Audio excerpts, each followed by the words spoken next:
Good morning, Unlocked Church. Happy Sunday. My name is Lily. I'm super excited to be here with you all, and almost just as excited to tell you that I got Holly here with me today. Good morning. Getting right to it. I'm Coffee really in excited hand. you're here.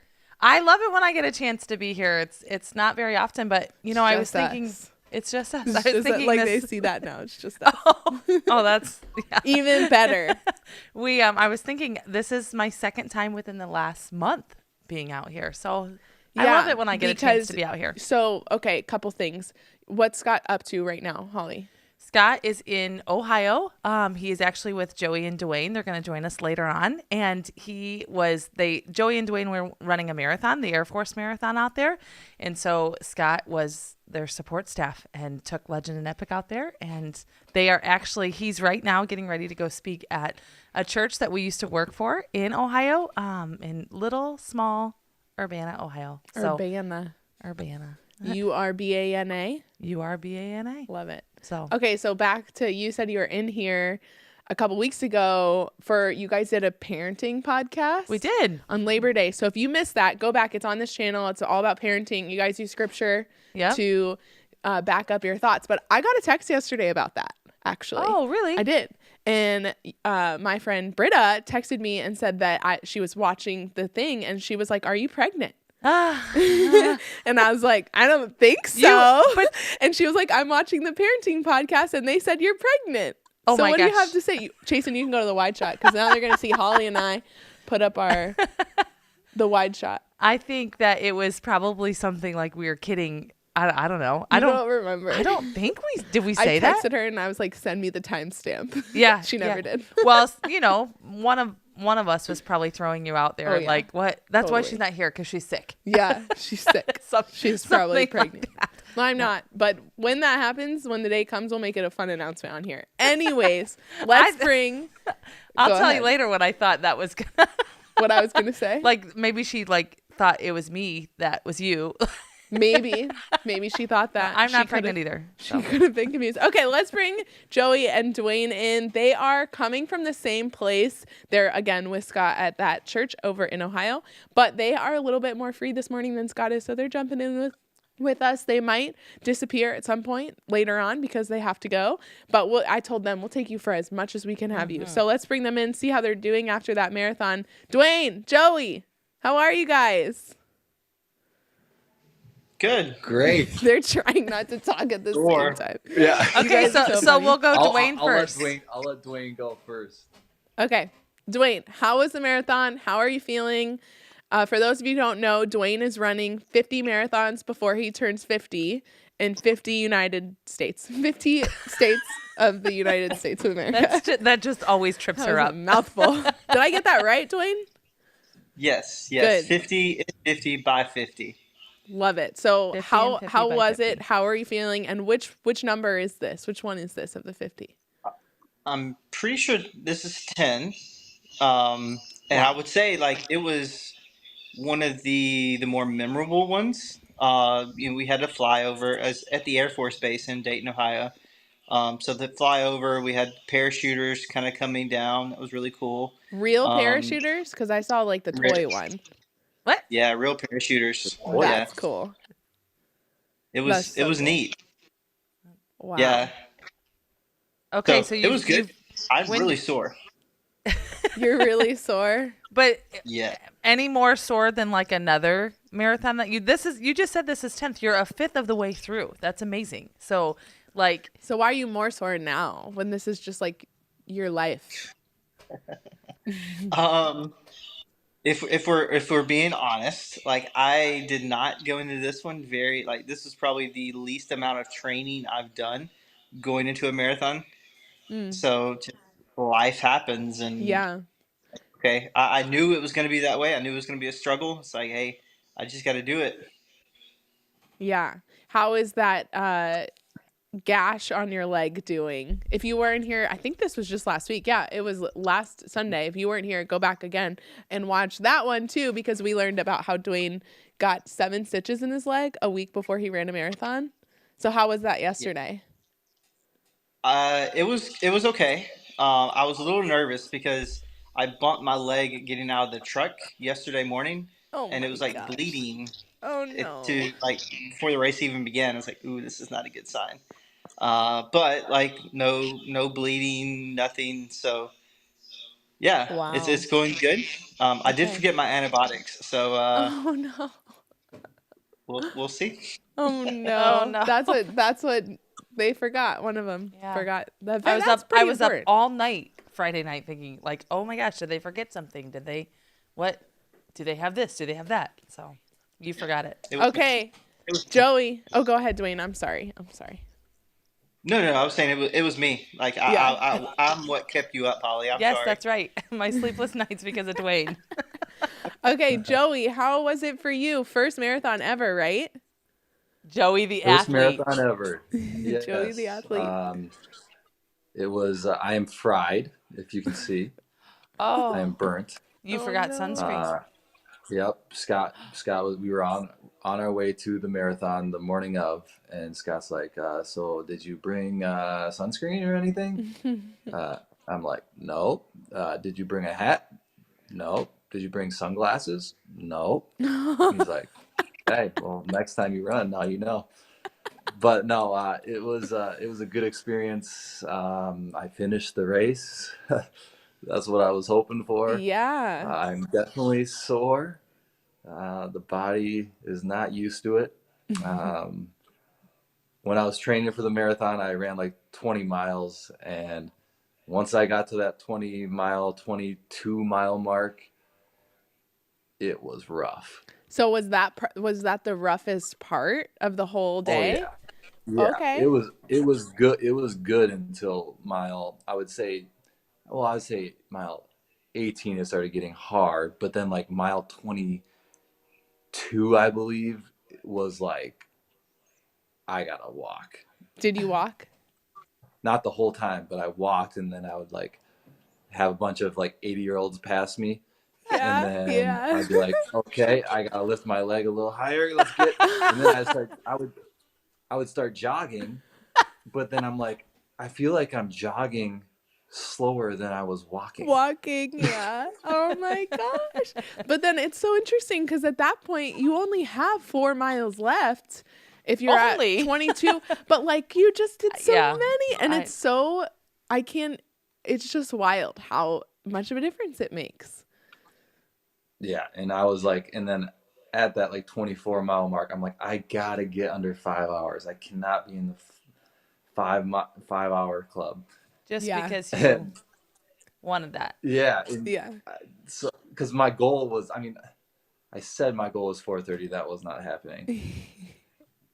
And then like there's a pacer guy at like 4:45, and I'm like, okay, this is like, and this was at like mile probably around 22, I think. Okay. I'm like, okay, I gotta stick with this crew, and then I just kept on going back and back and back. And then I'm So like, okay, now it's just under 5 hours, and I just made it. you just made it. That's great. I think that's pretty good, even with great. the goal being 4:30. Never doing Yeah. a marathon. That's pretty good. Yeah. Well done. Great Okay. job. Okay. The question we're all wondering, are you going to do another one? I don't know. Oh, Are you wearing your medal? Do you guys wear Yeah, your where's medals the today? medals? Nope, I'm not wearing my medal. Dwayne, do you have It's a your pretty medal? cool medal. Okay. Well, Yeah, I'll wear it's one for you. actually- I just happen to have one here on Scott's desk, so I'll wear it for you. Thank you. Which one is that, Holly? St. Jude. St. St. Jude. Jude. Nice. Oh yeah, Dwayne knows. You Well, have now- that same medal, right, Dwayne? Now I'm all tangled and okay. I'll Love just it. set it on the desk for you, Joey and Dwayne. You guys are so funny. Well, I'm so proud of you both. Good job. I thought about you yesterday when I woke up. I woke up kind of late yesterday, and I was like, they're probably like well into this run. And so then I texted and I was like, let's go. And then we got some videos, which while we were talking, I was like, we should have had those loaded up, and we didn't. And so that's a fail on my part because that would have been fun to have those videos. Oh, yeah. In here. Well, and I for loved our it. So people. we got to watch Joey go through towards the end, like right at the finish line, and Epic and Legend Scott are all cheering, whatever. And at the very end of the video, you hear Epic go, "Man, Joey looks good. Yeah. Like Hilarious. just trucking along right at the end, still I running. think you just get like a adrenaline rush that lasts like 100 yards because Sure. Oh, I bet. I would say a mile before that, I wasn't walking, but I'm like, I'm not walking through that finish line, and then they're cheering, and I'm like, all of a sudden, let's go.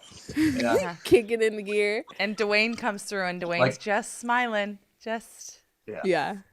Loved it. Because my lat was cramping probably a half mile before that. Your I'm, like, lat? running like, oh yeah, my lat. So I'm like running with one arm. With Joey, one we arm to don't the run side, with our looking- lat. We run with our legs. Why was your lat What do you mean? sore? Your arms are swinging when you. I run. guess, You- yeah. Were you really swinging them? Can you give us a like that? Like, oh, yeah. No, but doing that for, Yeah, you're right. You're right, Joey. We wouldn't know. Holly and I wouldn't know. So I don't know. you would. I You've run done- like you've done a Phoebe. marathon. Yeah, well, I don't know. It was a long time ago. Okay, I'm so excited for you guys. And you guys come back tomorrow, right? You fly home, Dwayne and Joey come back tomorrow. Is that right? Fly out tonight. Well, we fly Tonight? tonight. Oh yeah, I gotta great. pick you up. Oh, I'll so be there. Good. Okay, we'll fly home safe. We'll hang out with them for a little bit longer. I'm super excited about this next part. So I do youth ministry for Unlock Church. Most of you watching know that. If you don't know that, Holly, can you explain to those who have never heard this, what is youth ministry? What is youth ministry? What is youth ministry? Youth ministry is the coolest people on the planet. This is for the young people. This is anybody here at Unlock. We do from 6th grade to 12th grade that you get to hang out with them on a weekly basis. And youth ministry, Lily and her team put on an incredible service, something that's like interactive, something that might be relatable, whether it's culture, whatever. And then Lily always has a message for them out of the scripture, out of the word, to challenge them to live more like Jesus. Yes. And so Is that some of that for you? that's so good. We have the most fun with our students on Wednesday nights. And one of the things we did this past week, I was like, we need to do this on Sunday. It was a really fun game. And we did it because it's football season. Joey, Dwayne, Holly, tell us right now, what team do you root for? Go for it. Just say it. 1, 2, 3. Vikings. I think I heard Joey Vikings. Okay, so we're all football fans. Our students are football fans. So I need to just give you all a little taste of what we get to do with our students on Wednesday nights. We have so much fun with them. So Joey, Dwayne, and Holly, you guys are going to play the game, okay? Oh. So this is a game. It's called Where's the Ball? So we're going to put it on the screen right now. This is what we call a screen game at the challenge. So this is Where's the Ball? So what's going to happen is there is going to be a picture. So you can switch back to me, Chasen, as we talk. There's going to be a picture of like a play that takes place in football, like they're about to catch the ball, but there's going to be multiple footballs in the shot. And you guys, I'm going to just say your name when it's your turn. Okay. You guys are going to guess which football is the actual football that was in the photo or in the video. Okay? Does this make sense? You're all tracking with me? Yeah. Mm-hmm. Okay. I think Okay, so. great. Yeah. Holly, you're going to go first. Okay. They get harder, okay? So here we go. This is just there's only 2 footballs in this picture, but they get harder. There's going to be like 10 footballs. So I have to tell you what the real football is? You have to tell us what the real football is, yes. Okay. Scanning, looking at angles. I'm going to go with number 2. All right. And was she right? It is number 1. He missed it then. I'm sorry, buddy. You missed it. Okay, so if you're watching online right now, I want you guys to play in the chat as well. So type in the number that you think is the right one. Joey, you're going to go next. So here we go. Here's the second one here. Where's the ball, Joey? Out of 1, 2, and 3, what are you calling? 3. 3. Okay, is it 3? It's 3. Good job, Joey. You get a point. Okay, here we go. Dwayne, you're next. I think it's just going to be 4. And Skull Vikings, just for you, Dwayne. What are you saying? Dwayne, do you remember this play? I do not remember this play. I'm Do going to you, go Holly? 3. He's going 3. Is he right? Oh, it's number 1. Okay, so far Joey is winning. All right, Holly, you're up next. Here we go. Out of 5 balls, what are you saying? Dolphins and Saints. What do you got? I'm going number 2 again. Number 2. What do we got? 4. Oh, He missed that ball. Oh, I did not see that ball. That's a tricky one. He missed that. That That one was is tricky tricky. because, this was tricky. Okay, Joey, you're up. Nobody Here in we the go. chat got it right either. Nobody in the chat got it right. Okay, Joey, what do you got? 6 balls here. This is getting tough. Number Again, 4. Skull Vikings against the Seahawks. He's going number 4. It's number 3. So Joey's still winning with 1 point. Yeah. But this is tough. Okay. Joey's a winner. Dwayne, what do you got for this one out of 7 balls? We got the Kansas City Chiefs and the Tennessee Titans. Nice Dun, job. dun, dun, dun. He's going 4. Is it 4? It's 2. Guys, you're turning around. The ball's on the other side of you. Turn around. Why is your hand like that? He's going to say his lat was sore after that. Okay.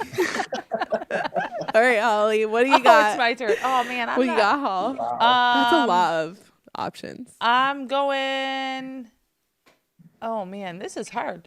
I'm going number 6. 6? Is it 6? It's 4. Almost went number 4.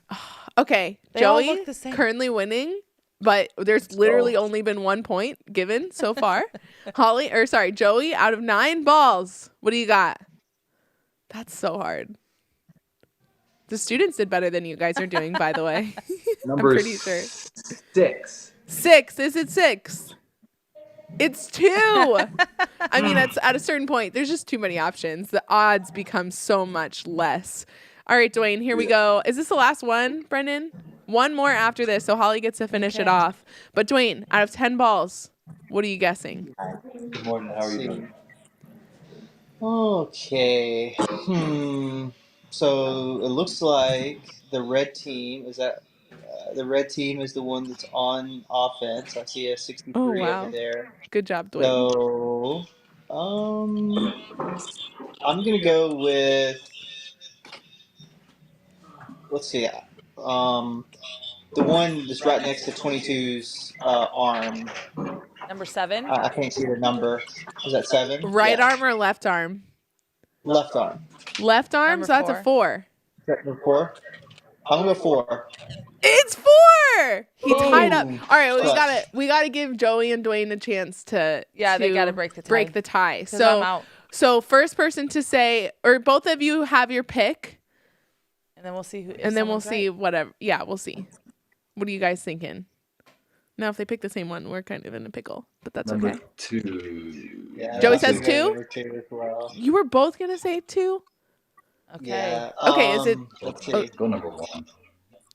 Joey, you're gonna switch to 1. Oh no, I'm going number 2. I'm going number 2. Number 2. Okay, I will go. Let's go number 7. 7. Okay, Joey says 2. Dwayne says 7. It is Oh. 9. You What? both lose. So I win because I was closer, right? Sure, Dwayne, you win. Good job. It's definitely on Wednesday nights. It's not as like those students fight to the finish, and most of the time they play for Starbucks gift cards. I don't have a Starbucks gift card for you guys, but so hopefully that was fun. We're celebrating football season a little bit here. Vikings need to get a good old comeback because right now we're Best 0-2 team out there. Best 0-2 team out there. People keep telling me that.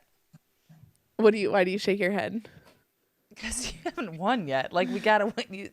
You gotta still win. Yeah, we need to get a dub. Great that we have good stats, but we gotta win. Yeah, for sure. We got to win. Okay, we're going to continue the morning. I'm super excited for today. Holly's joining me, and Dwayne and Joey are joining us to talk about contentment. And I don't know where that lands with you all. I was interviewing our students that are also here today at the tech table. They're serving. Our students are amazing. I'm so excited to brag about them to their parents today while I'm up there teaching. But I was like, what is contentment? And then one of them was speechless. Didn't know how to answer, and the other one gave me a great definition. And then we just had a good conversation about, does Jesus care if we're content? Should we do something about it if we're not? And so hopefully as we're going to transition and start to get into the thought, we like to have fun. Church should be fun. I want you guys to be able to start the morning with some joy, with some football trivia, hearing from Dwayne and Joey over in Ohio. But we're going to transition the thoughts now to what does contentment look like in my life? What seasons, maybe look back, what seasons have I not been content?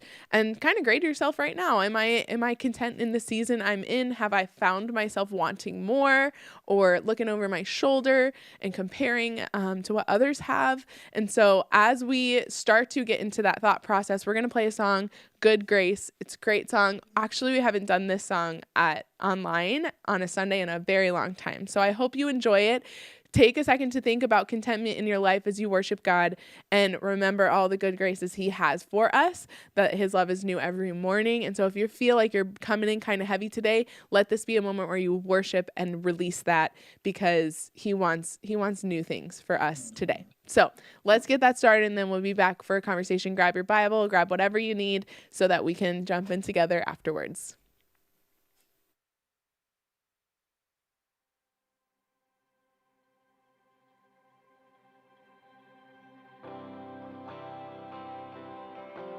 Hello, welcome. Thank you so much for joining us. Let's worship together. Let's sing. Come on. People come together, strangers, neighbors, our blood is one, children of generations, of every nation, of kingdom come. So don't let your heart be troubled. Hold your head up high, don't fear no evil. Fix your eyes on this one truth. God is madly in love with you. So take courage, hold on, be strong. Remember where our help comes from. Oh, oh, oh,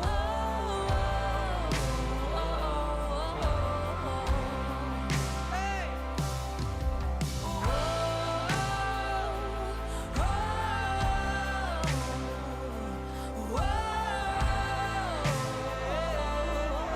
Come on, let's sing together, Jesus. Jesus, our redemption, our salvation is in his blood. Jesus, Lord of heaven, friend forever, his kingdom come. So don't let your heart be troubled. Hold your head up high, don't fear no evil. Fix your eyes on this one truth. God is madly in love with you. So take courage, hold on, be strong. Remember where our help comes from.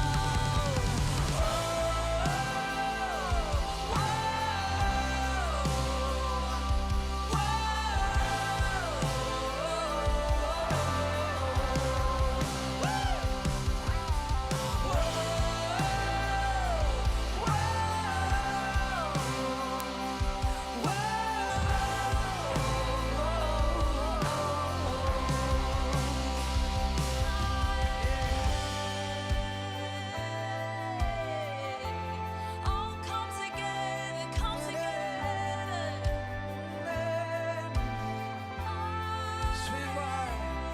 Swing wide, all ye heavens.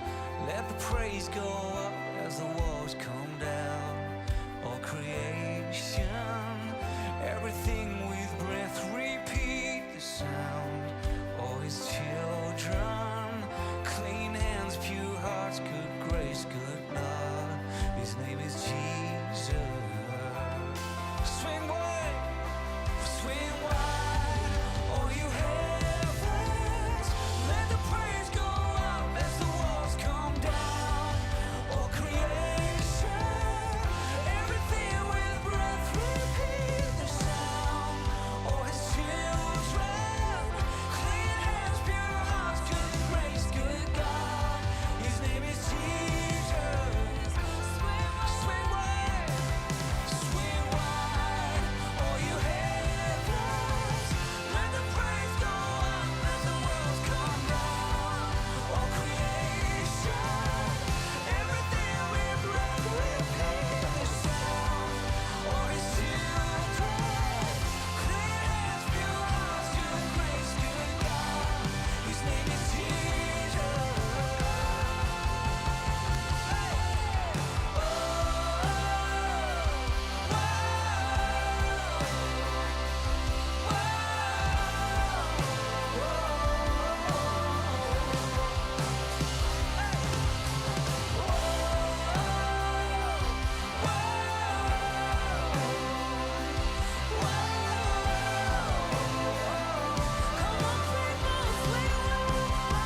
so good. So good. I hope that you guys were able to take a moment to just reflect and think about contentment in your life. So we're going to get the conversation started. We got Dwayne with us. Is that right? Dwayne, are you here? Dwayne is chilling with us. I don't see Joey anymore. Okay, So, Dwayne, you good? yeah, we're both here. We're both Okay. here. We decided Great. to go to one Device. phone, so there would be no feedback. Oh, great. Love Yeah, it. we had to Okay. move rooms, so we're together now. Okay, Dwayne, can you give us your best definition of contentment for today? I think best definition of contentment is accepting God's plan for your life instead of your plan. So valuing God's plan over your plan. Ooh, that's good. Okay, Holly, what are your thoughts? I think that's really, really good because when I think of contentment, I typically go straight to like just happy, like with what you have, like the material type of. Am I content with what I have? So I liked Dwayne, you taking it straight to like, nope, God's purpose, God's will over what I want to do. Yeah. Yeah, and I'm excited to talk about this today because I think it's a topic that everyone has struggled with in a certain season, and something that I have learned, especially working with you, Scott and Holly, there have been seasons in my life where I didn't even know I was discontent, and they pointed out, and I'm like, that is actually the reason why I'm feeling the way I'm feeling. And it hopefully it kind of triggers something in you today that like maybe that's why I've been struggling with this, or not really sensing God in my life, or feel like he's kind of far, because actually what you're wanting and what you're desiring is more of this or less of that, and you're not content in just where Jesus has you right now. And so I found this definition that I really like, and I think they're all right. I think Dwayne is right, Holly is right, and I think that all of it matters to consider when we are talking about contentment. But I found this definition: it's the state of being mentally or emotionally satisfied with things as they are. And so as followers of Jesus, we need to plug in with things as they are, because that's how Jesus has them. That's how he has them right now for me. He has me in the financial bracket that I'm in, the tax bracket that I'm in, for a reason. He has me in the school that I'm in for a reason. He has me with the relationships that I have for a reason.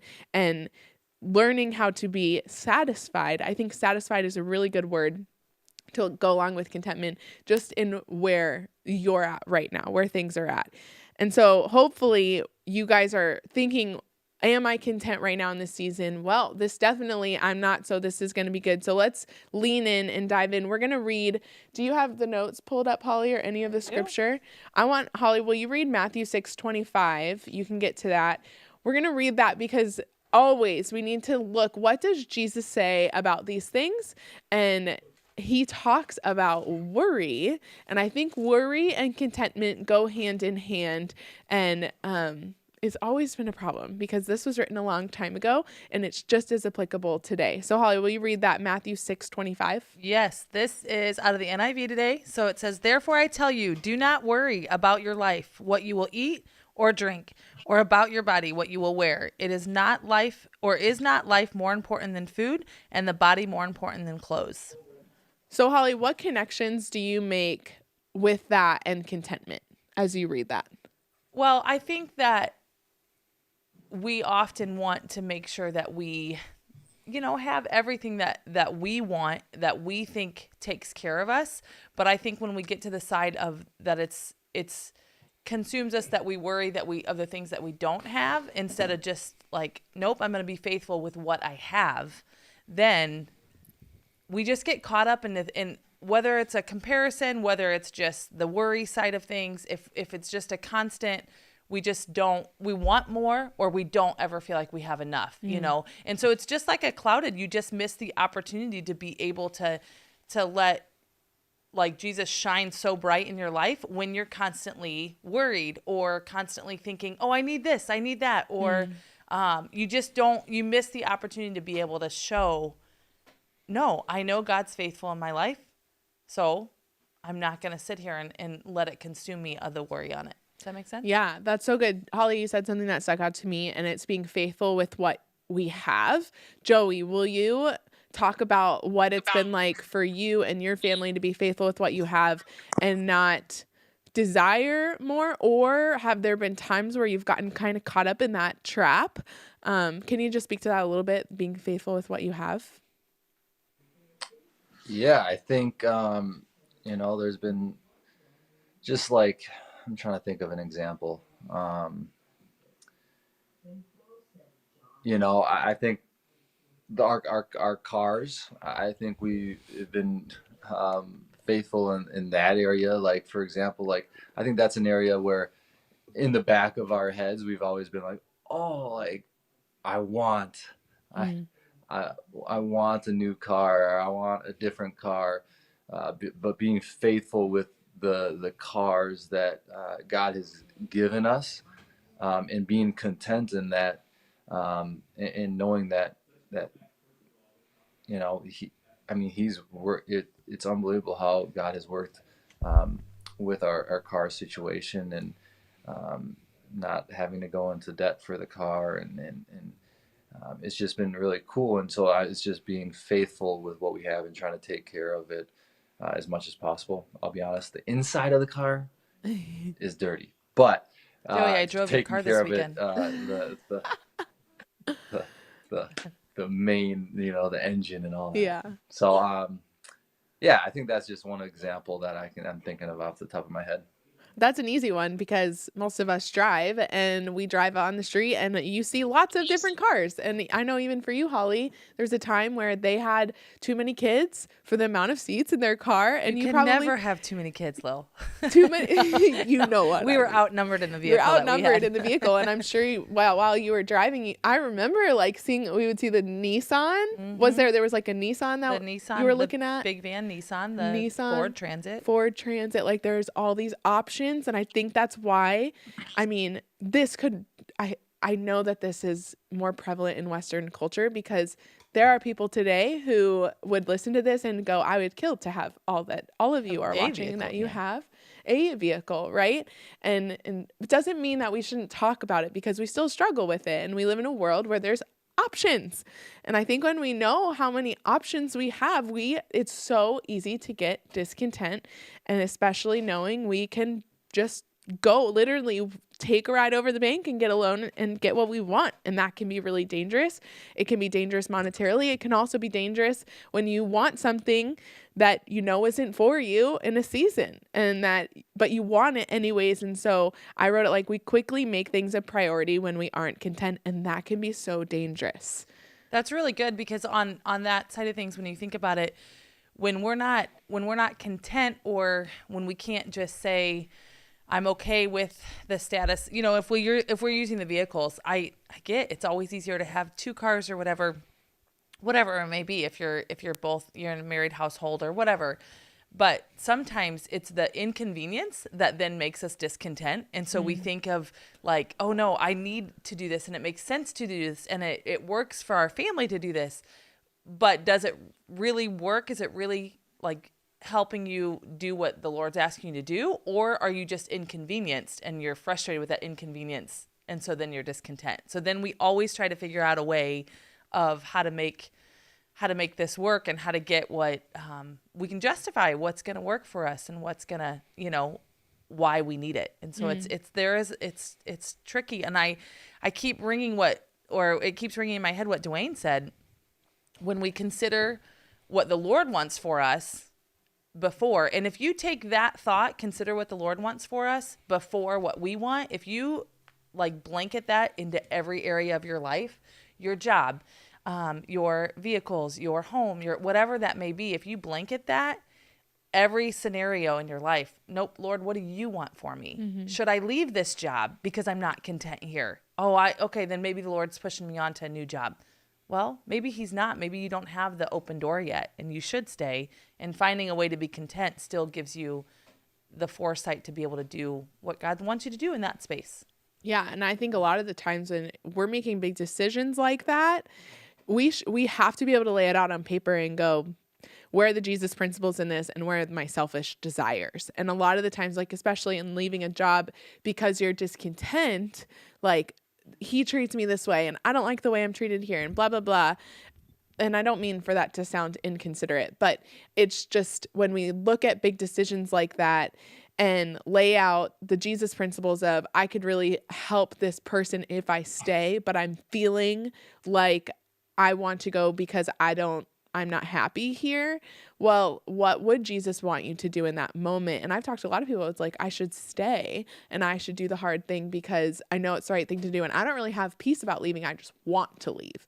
And so there's lots of areas in our lives where contentment and discontentment can just emerge. And we just quickly make decisions because we feel like it's the right thing for us, when in reality, like Dwayne said, what does God want and how is that informing those decisions? So Dwayne, when has there been a time, and you might not have something on the top of your head, but has there been a time in yours and Elizabeth's life where you've had to slow down to really seek out what God wants and not just what you want because you're discontent?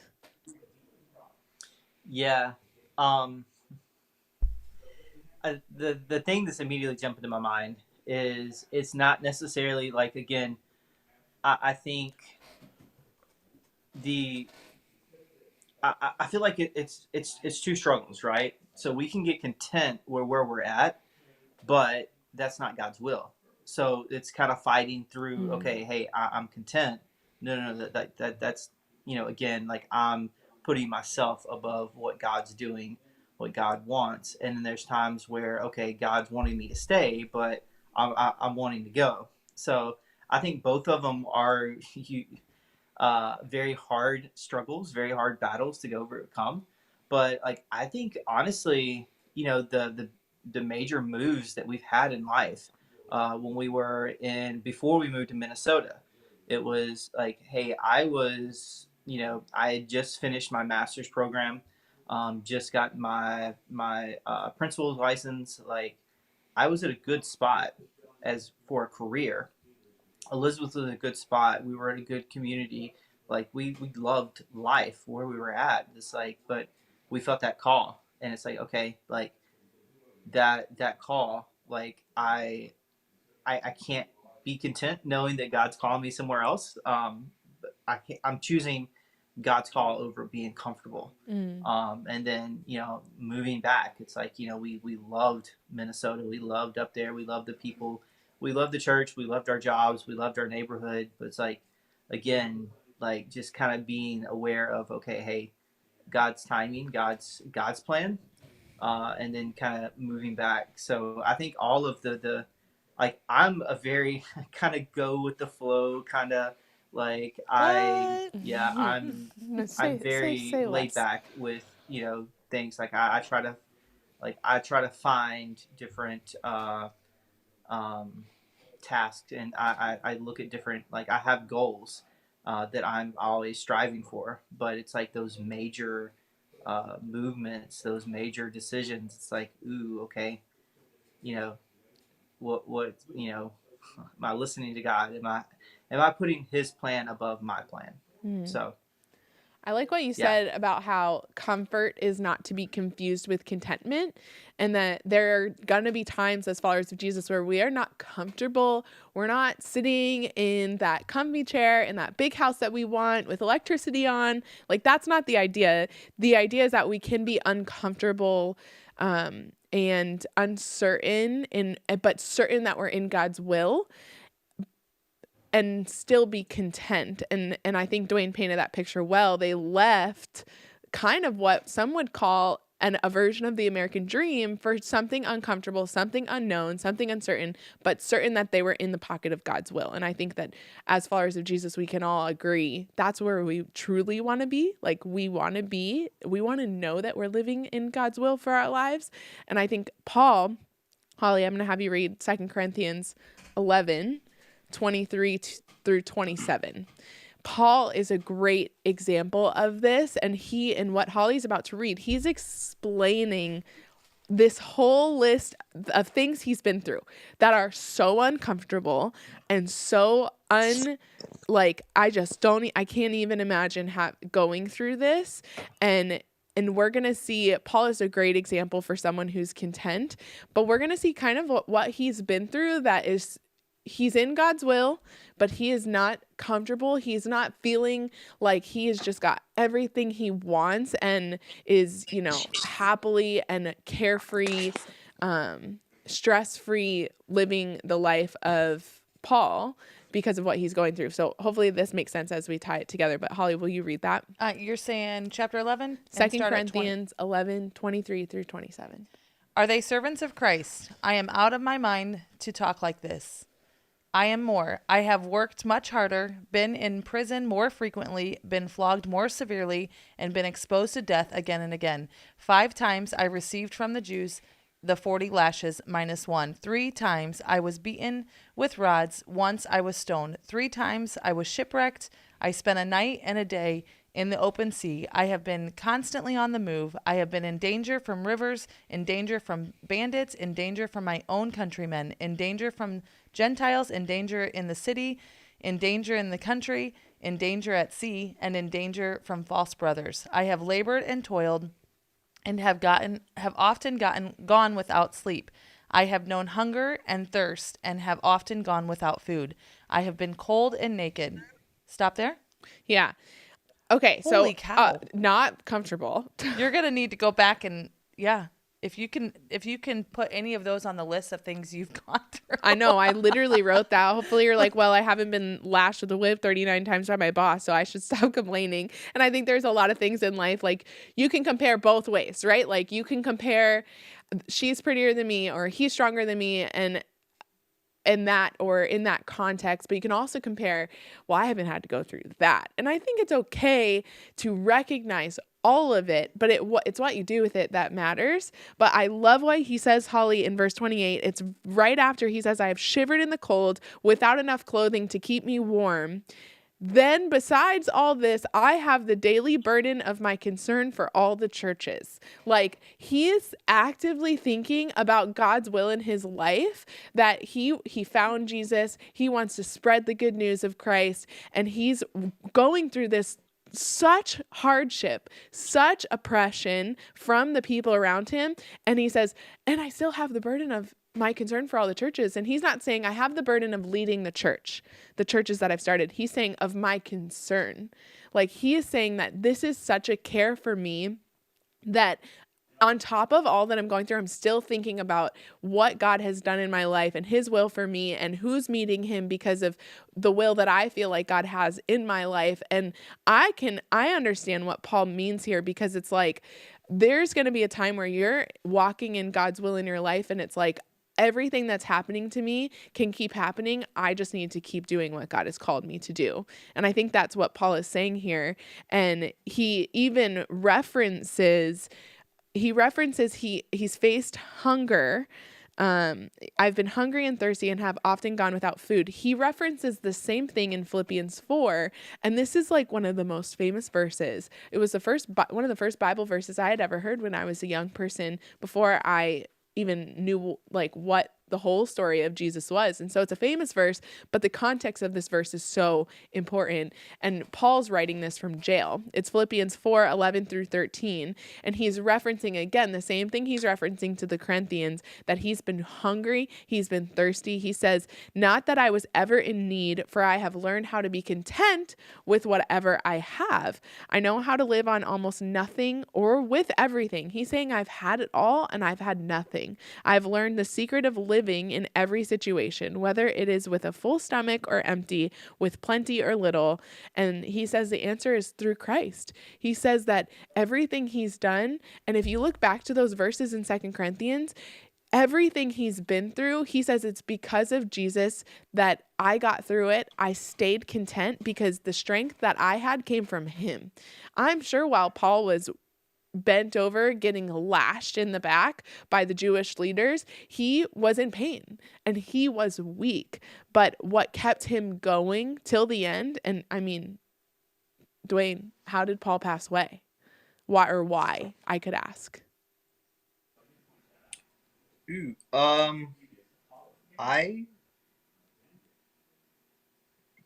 Maybe not like the actual death. I don't know if we have that recorded, but why did he eventually die? because he's human. Yes. He was spreading the I word. mean, it's And to people what? didn't he was spreading the gospel. He Oh, kept yeah. going to jail in all these different cities not because he was someone we shouldn't look to as an example, but in that time, he was getting arrested because it was against what the law was everywhere that he was living. It was against what they were trying to initiate in the time where they were. And so he ended up going to the death for what he believed in. And so he paints a really good example of contentment and of knowing where his strength comes from. And so you could be in a time where you're not content because you are living in sickness. And I get that could create a lot of discontentment because the contentment would come when you're healed. And I want to be careful and be so sensitive to what people are going through and not just say you should be content in this season, because there's some really tough seasons, right, Holly? Oh my goodness, absolutely. I think that's a really good thought to make sure that we grab a hold of today, that we can often take the attitude that like, oh, well, if this happens, then I will be content. If I have this, then I will be content. And I think that is part of our culture that creates some of that, of all of the things that we are made to believe that we need, or this or that, whatever. But I think the important thing is it's backing up a little bit and saying, Lord, no matter what comes my way, I'm going to turn to you first and foremost. And I love how Paul writes us out here in the 2 Corinthians part. He gives all like the physical things that have happened. He's been beaten, he's been hungry, he's been tired, and all of these things. And then talks about the concern he has for all these churches, almost like the mental side of it, all the things that he's thinking of it, or things that he could worry about, or just the things that he loves and wants to see more. And so it's just like from mind and the physical things that happen, that we often have to pull ourselves back just a little bit and say, oh, okay, it's not if I get to the next promotion or if I get the next vehicle to hold my family, whatever it may be. Nope, Lord, I'm going to stay right here until you open the door or until you provide the next thing that we need. And it just reminds me, Scott said it a million times around here, like God may move slow until he moves fast. Like, Yeah. It's like, we may feel like it's like, I'm just waiting and waiting and waiting. And then all of a sudden, nope, God's got the open doors. And that's when you just move and make those steps. And so it's just, I think this topic goes everywhere from heart to head to the physical things that we go through every single day. And it is just daily combating it with knowing, all right, Lord, what in scripture do I need to stay faithful with and remember, so that every day I'm leaning into what you want for me on a daily basis, not just what I see would benefit me. Yeah. And I think, like, again, on that, being sensitive to those who are dealing with a lot, I have so many. I was praying the other day and just writing down my prayer, and I have a list of people that this person because they're looking for a place to live, this person because he's looking for a roommate, this person. I have this friend who, she's my age and she is getting screened for a swollen lymph node and could have cancer, and it just like is mind-boggling to me what some of the people really close to me are dealing with. And I'm like sitting here, I don't think the answer is like, just be content and like, you'll figure it out. But I think it's diving deep into surrender with Jesus, knowing that he is the one who says, if a child asks a father for a piece of bread, is he going to give him a snake? We serve a good father who loves us and is in the business of saving and healing and reconciling. And it doesn't mean that there's just going to be all this promise on the other side and that these people are going to be healed and these people are going to have the best roommate ever, or, all of these shiny things. But God is a God that wants to love us.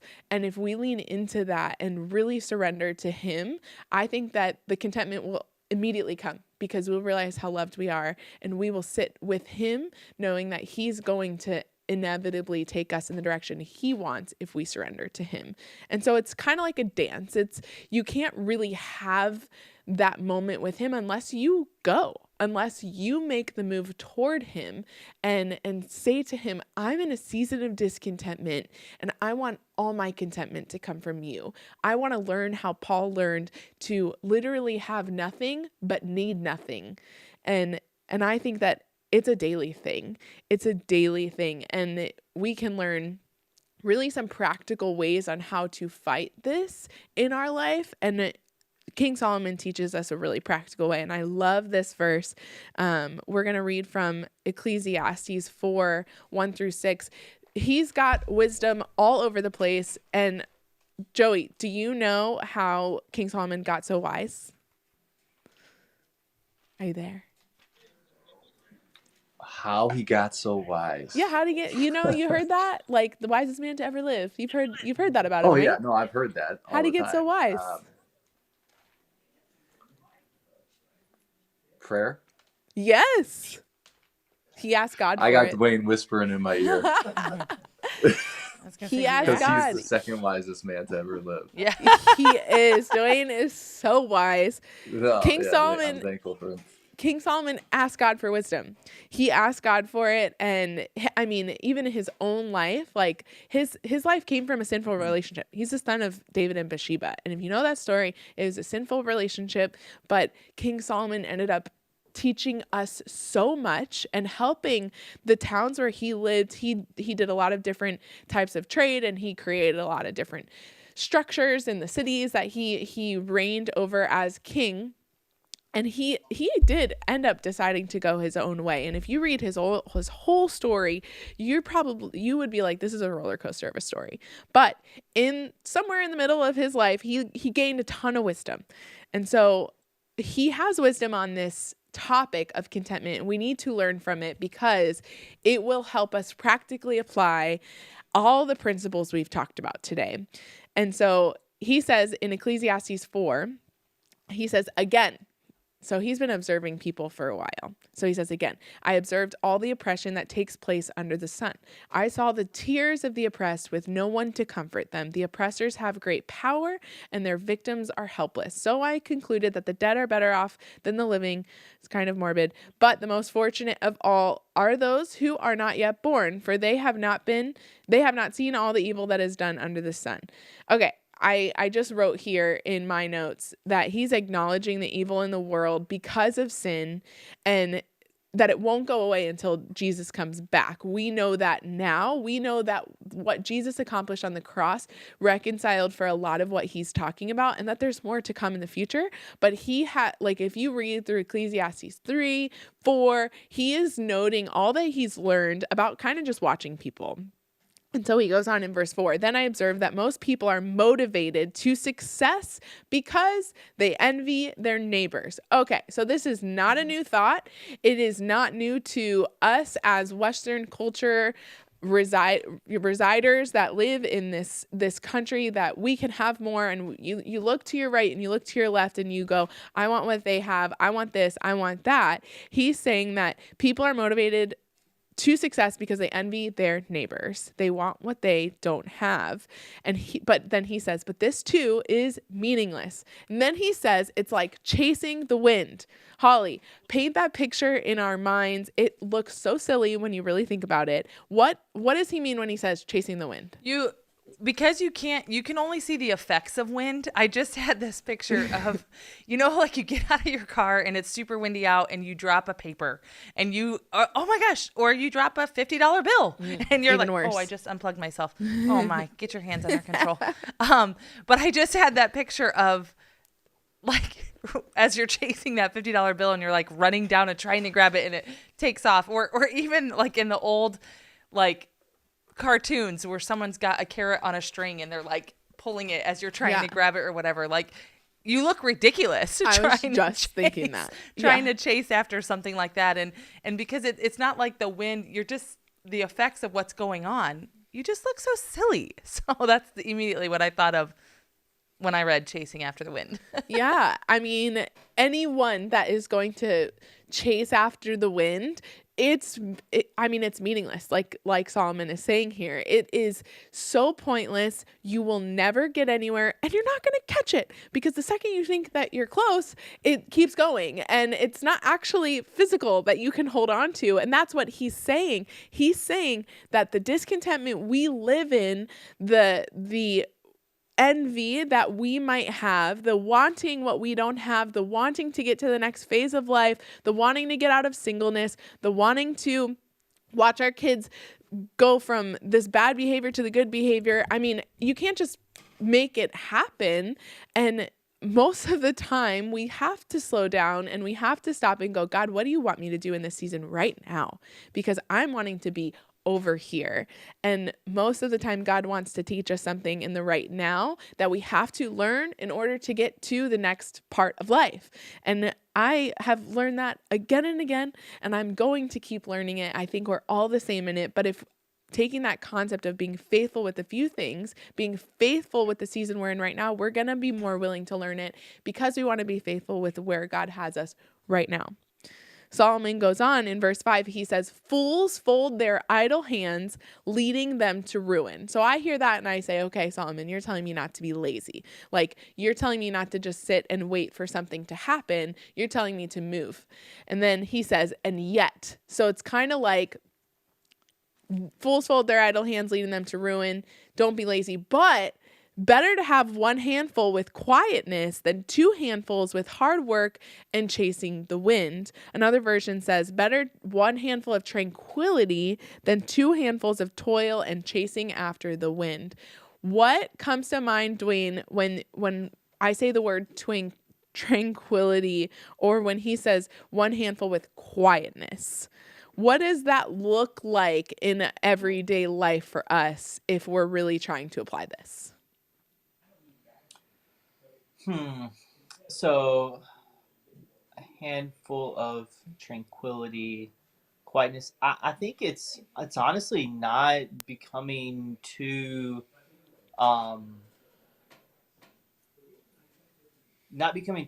wrapped up in our schedules. Like, not just like, you know, I think there's seasons in life that we're all kind of guilty of this. Is, it's my schedule is so packed, and if that's fine, that's a season. But if you think that, okay, hey, I have a little bit of time now to where I'm not going 7 days a week. It's like, okay, am I being faithful? Am I being, and just kind of having to feel like you have to fill your schedule all the time. So as opposed to taking time to rest, taking time to kind of to have that relationship with Christ and to build the relationships that He's entrusted to you. So that's just kind of what comes to my mind, because I feel like I'm in that season of just running, figuratively and literally. But it's kind of making sure that, hey, you know what, this is only for a season, and like it will slow down, and just when it slows down, I have to be aware of that and not necessarily just fill my schedule with more kind of stuff just to be filling it. Yeah. Just to piggyback on that, like thinking of like when we apply that into like schedules of things or whatever, Scott and I were just talking about this not too long ago. Like, we have certain things that we know, we feel like as a family, like what we're supposed to do. And I'll use a simple example: dinners together multiple times a week. And in the busyness and the craziness of all of the things, or what the boys might be starting, they started cross country a few months ago or weeks ago, that all of these other things are good things. And we kept missing dinner at the table, or people coming over, or whatever, dinner at the table. And Scott and I both, we watched it in our home that we were just kind of like on edge with the kids were on edge. I was on edge. We just felt like it was just constant chaos and just couldn't get anything done. And I kept thinking, oh, well, that's because the house is in disarray. Oh, that's because the tiny office, we're working on that. Oh, that's because we have a busier schedule and school started, so it's going to chill out. And then we just kind of realized, nope, we're just simply not doing what we remember the Lord telling us to do. We're just simply not meeting that. And it was like as silly as dinners at the table, so many times a week. And we just kind of looked at each other and we're wondering, why are we so, and it wasn't like bad. We weren't like, nobody was mad at each other, but it just felt, everything was just like, it was not tranquil. That's for sure. It wasn't like peaceful. And so I just remember pausing for a minute thinking, okay, no, we just need to go back to what we remember, what the Lord told us to do. Yeah, and until that changes, you stay that course, and so we started doing that, and it was like, oh yeah, it's back to the obedience of what the Lord's asked you to do, and stay in that until the next thing is opened up for you. And in that you find contentment, and you find like, okay, until the Lord tells me to do the next thing, I'm going to stay right here. I think that's super practical, and I think that we should all take that out of today too. And I feel like I should put it in my notes for later, because if you don't know why you feel discontent, or if you don't know what to do about the season you're in, the one thing that you can always do is go back to the last thing God told you. And I love that you pointed that out, Holly, because I have done that in my own life, and it's like, he told me to stay at this job and love on the people that I'm here with, or whatever it is. And you might need to have people around you that you're sharing with what you feel like God is telling you, what you feel like God is leading you. Because if you forget, you can go back to those people and say, I'm really struggling. I feel like God is silent right now, or I feel like I'm discontent, or whatever it is. And they can say, well, remember the last thing God said was that X whatever that is, right? And I just think that that's super helpful, because we can get so caught up in that what's going to happen, what's next, and we forget what he was doing, And that may be one of the biggest lies that we take when we talk about contentment, that we think of. Contentment still has obedience in it. You know what I mean? Like, and sometimes I think that for myself, that when I'm not even spending time with the Lord, I can chalk up to a very busy morning very quick and not maybe get into the word as much as I'd like to, or whatever. But wanting to sit there with just one hand of like peace and tranquility, as opposed to two hands of all the things. Busy. But, it just is a really good practical reminder. Oh, I need to go back. And the action is on me. The Lord didn't step out anywhere. Mm-hmm. The action is on me of what I'm needing to do. And it's, I'm not saying like it's about me, I need to make things happen, but I'm just saying on the daily, being with the Lord on a regular basis and knowing where he's guiding you, so that when you are discontent, you can go back to the Lord and say, hey, I'm really unhappy with my job. What do you want me to do with it? Your first response is, what do you want me to do with it? Not, I got to quit. I got to find a new job. I got to find the next thing, Scott and I talked about that too, when we've moved different positions or whatever, different churches. There's been times where it's like, okay, Lord, how do you want us to leave this spot? How do you want us to not, nope, I'm looking for the job first and find the next thing and then quit this one or whatever, and just figuring out how the Lord wants you to walk through some of those things, and not just, nope, I can check out, I'm done. But it's in all of those moments, Lord, how do I bring you glory in what I'm about to do? Yeah. Does that make sense? Yeah. And I think like when you were saying starting the day, like it doesn't have to be the morning that you read your Bible. The fact is that you're reading it. That's what matters. But when we start our day with a precedence of, I'm going to sit before God, I'm going to open up his word, I'm going to say that I trust you in what I'm reading, I'm going to pray, I'm going to set my heart right, I'm going to set like, it's really popular right now to say like, I'm going to set my intention for the day. But like the intention you're setting when you spend time with Jesus is that you want him to lead you and that you trust him throughout the whole entire day. And I've read something before where it's like, any time in the day where I start to worry about what's going on in my life, I remember I gave this to God this morning and he's got it. Like I already gave it to him. And so I don't need to run back to it because I've already surrendered it. And I think the concept is the same with if you start the day with a tranquil moment with God, in silence, in solitude, reading his word, when you start to feel crazy in the middle of the day, like you're chasing the wind and you've got all this work, you should remember, it should help you to, I started with tranquility today, and I can still have that and still manage what I have right here, but I can do it in a posture of tranquility, because I set that precedence, and I can take it throughout my day. And I think God blesses that. I think that he blesses our intentionality when it comes to spending time with him. And I've just seen it happen. And so I think that we should set that precedence every day. And that might mean on the way to work, you put on a worship song, or you keep that music off and you pray.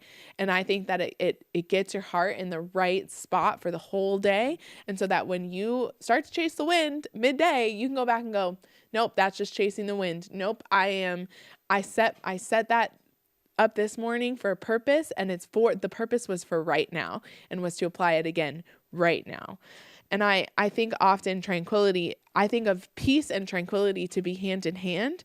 And so we can look at Proverbs 14:30. Again, Solomon is writing this when it comes to peace and tranquility and having that. He says, a peaceful heart leads to a healthy body.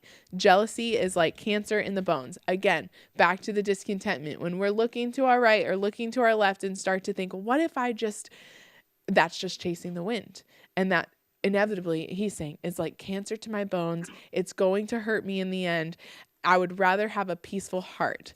And so it's reeling it in and knowing that's not for me. That's chasing the wind. I'm going to stay right here. I kind of just picture like, I'm going to stay in my lane, because if I veer over and get over to the right, then it's just not going to be good for me or anyone around me, because all I get are like the I wants, or I want this to change. Right? I wrote it like this. You cannot compare your way to peace. You cannot work your way there. You can't deceive your way there. You can't control your way there. The only way there is to get it from the source. And the source is Jesus. And if you feel like you lack peace, then you got to sit with him. And you got to sit. And maybe it's like going to be really uncomfortable for you. But I would sit and I would get on the floor if you have to, open up your hands, close your eyes, and go, source of peace, come into my heart. Source of peace, overcome my whole being, because I am not at peace right now. And he is a good father who answers his children. And if you don't feel like you have peace after you do it, then you got to do it again. And you got to do it again. And he is going to show up for you. And he wants to. He wants to. And the energy you use to look over your shoulder, this is a completely just thought that should make us move in a different direction. The energy you use to look over your shoulder could be used passionately to pursue God's peace in your life.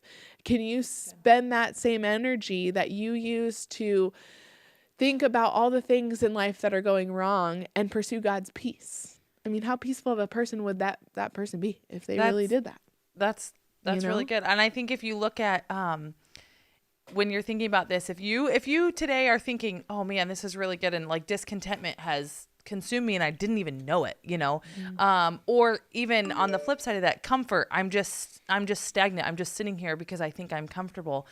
Either way, whatever side we're on today, may that be what moves us to lean in more to what Jesus is asking us to do. May that be to move us to go back to what he asked us to be obedient for, that we've missed it or we've let go of, or whatever it may be.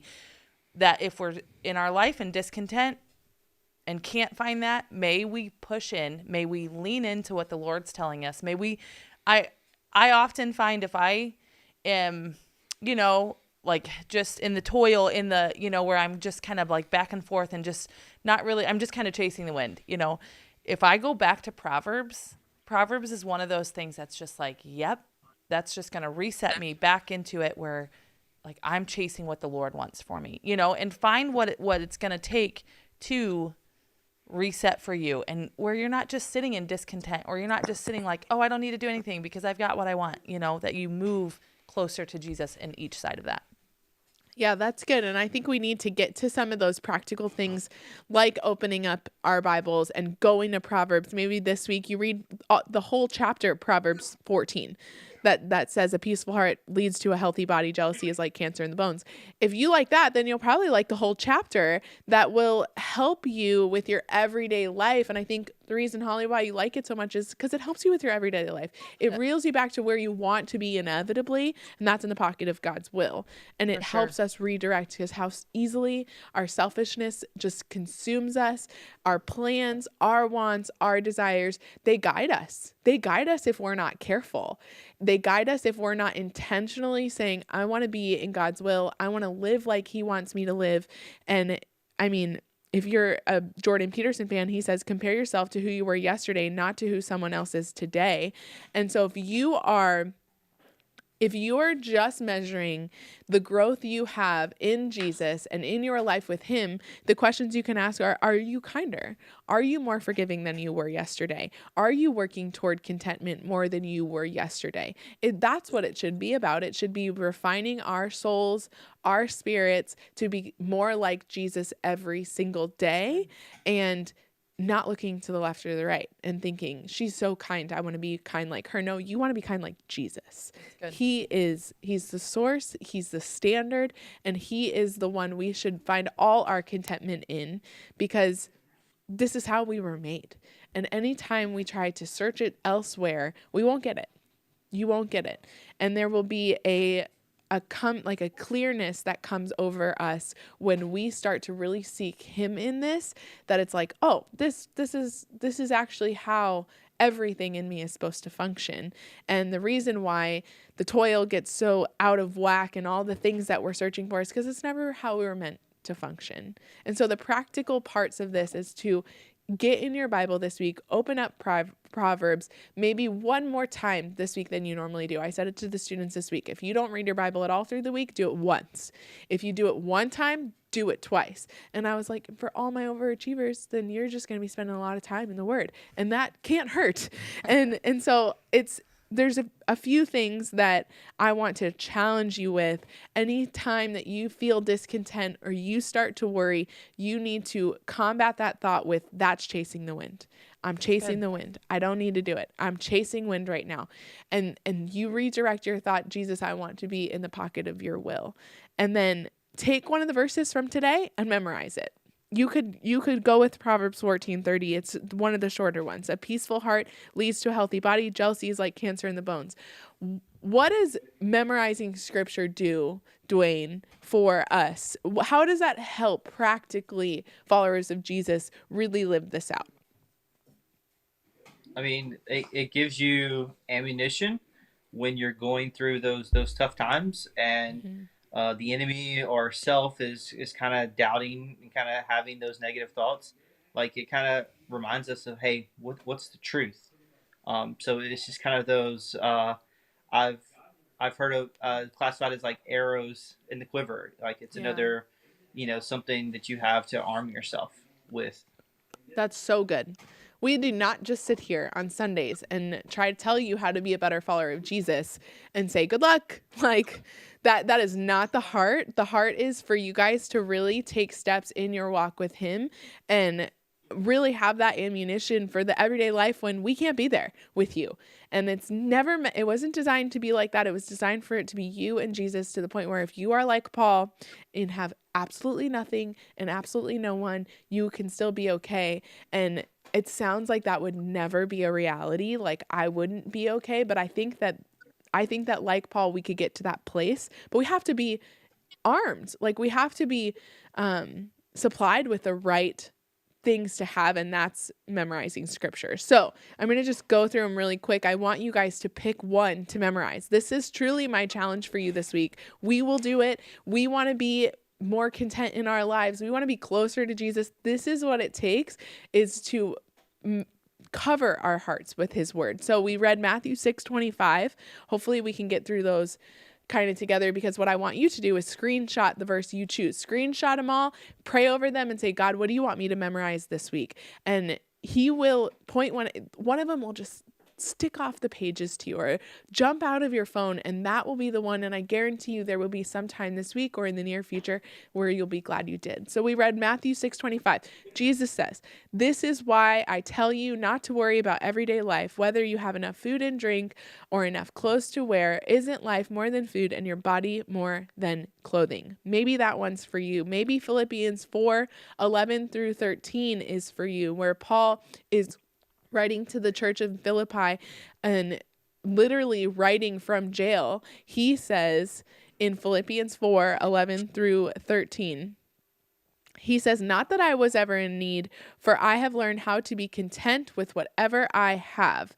I know how to live on almost nothing or with everything. I have learned the secret of living in every situation, whether it is with a full stomach or empty, with plenty or little." He says, "For I can do everything through Christ who gives me strength." Maybe it was Ecclesiastes 4:6, where we learn about the quietness and the tranquility is what we just talked about this one. Maybe this is the one you need to memorize today and for the week ahead. King Solomon says, "Better to have one handful with quietness than two handfuls with hard work and chasing the wind." We're going to get that up for you. It's Ecclesiastes 4:6. My tech team's working really hard to keep up, but I want you guys to have these to screenshot. I did put it in the Thank you. chat, so That's helpful. I want you guys to have them to screenshot so you can have something to memorize. Like, this is the homework. This is the application. This is the quiver that you can have to put in your back pocket for when you start to chase the wind. King Solomon says in Ecclesiastes 4:6, better to have one handful with quietness than two handfuls with hard work and chasing the wind. Don't chase the wind.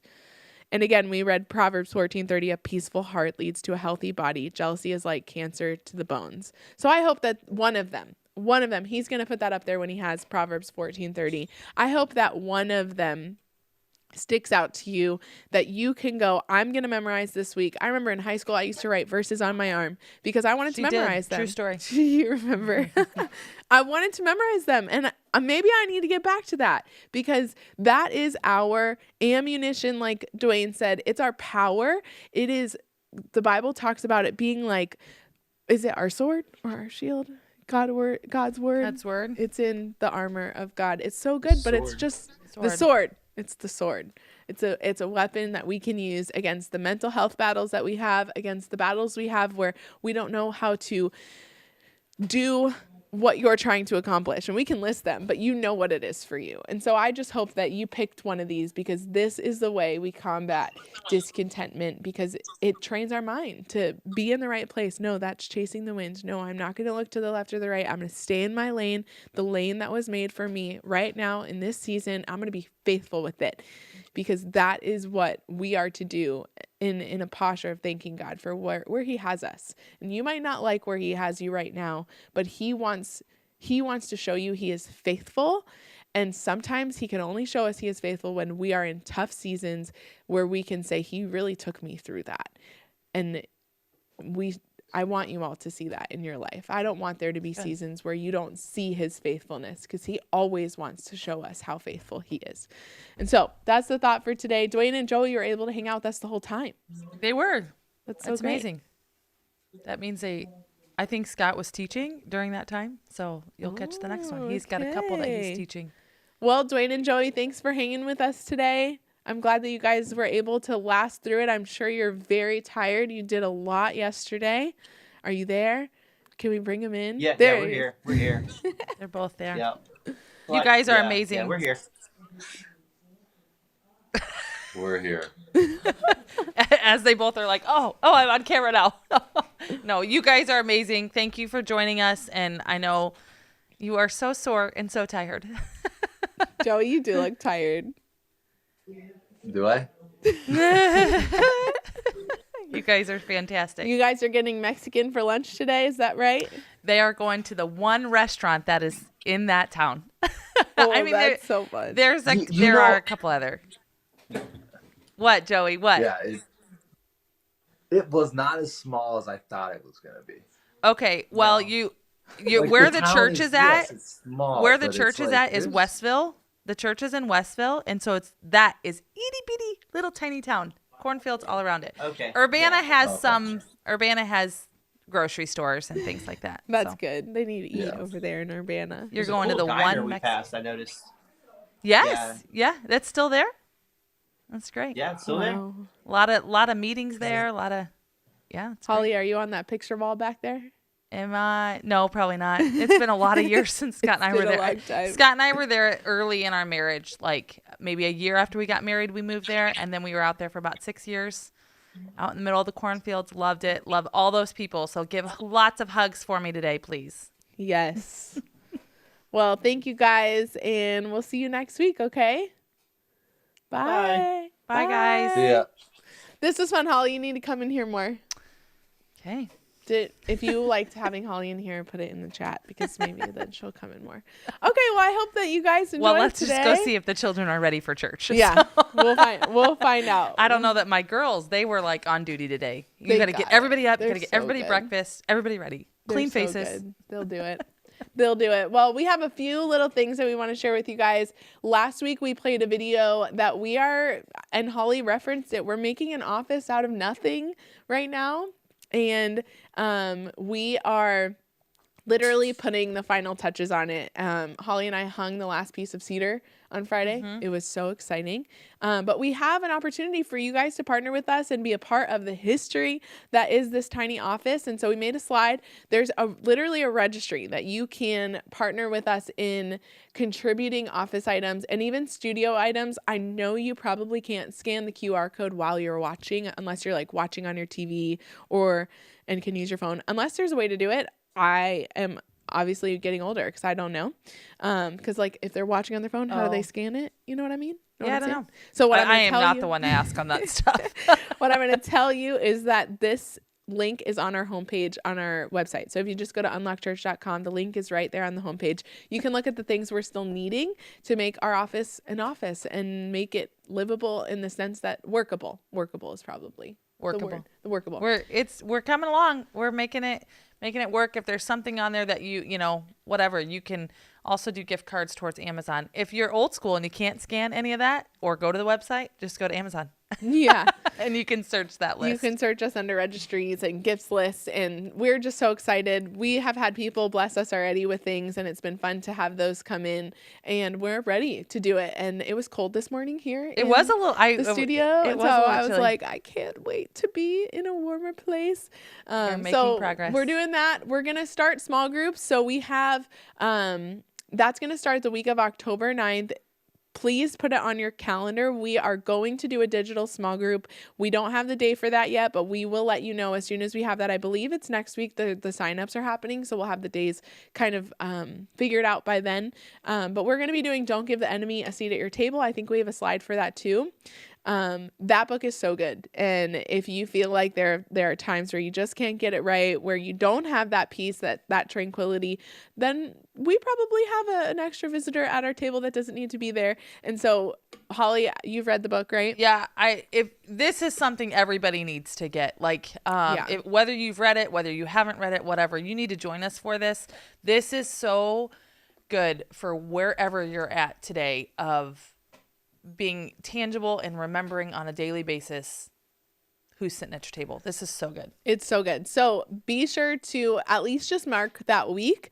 If you are not local to the Twin Cities, you can jump online with us. Otherwise, we have small groups that are being offered throughout the Twin Cities. If you are local, make sure you sign up for that. We'll come to church on Sunday, the 24th, so that you can know when and where those are taking place. Otherwise, we want to give you guys a chance to give. Holly, how can they give their regular? This is not the tiny office registry. Different thing. This is different. This is regular tithes and offerings. This is your regular tithes and offering, something we're asked to be obedient with. We make it super simple. They've got the screen or the picture up there. You can text the word unlock to 77977. It walks you through it. It's really easy. You can also go to our website, unlockchurch.com, and go through that way. So love it. Okay. Hopefully it was like solid B- without Scott here. I don't know. No, I'm just kidding. I tried to bring energy. I had 2 cups of coffee. Yeah. I tried to be upbeat. He just brings such a fun spirit. You did fantastic. Pray for your pastor. We love our pastors. We should pray for them. There's one of these verses in here. If you memorize one of those, read some around the verses. One of them was, I think it was, I don't remember which one it was, but it like literally goes on to say about praying for the people who lead you. And I was like, you should read that just to read it. I thought you were because going to it's say if you important. memorize it, you're going to get a sticker. No, yeah, I don't have a sticker for you. No stickers for you, but we played a fun football game. So did. that was an extra for you. If you like the games, maybe we'll play more of them. Thank you Get it all less for rigid joining us. around here, you know? I'm just kidding. We need to end. I love you all. We'll see you next week. Same time, same place. Bye. Bye, everyone.